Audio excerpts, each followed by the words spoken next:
سر صبح جلوی آینه سرگیجه فشار خون پایینه. تنها چیزی که ازت یادگاری دارم فقط همین چند تا عکس که داریمه.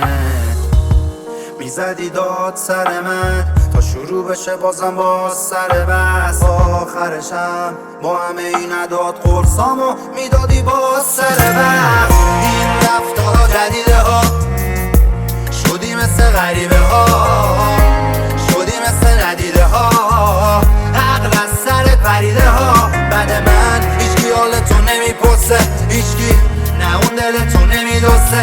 چقدر مرهم شدم من واسه اون زخمای تو و تو شدی نمک همون غصه. من بی تو داغونم، بیا بابا کن آرومم. مگه کی بود جز من تو اونم به شرایط سختت کنار تا اومد. من بی تو داغونم،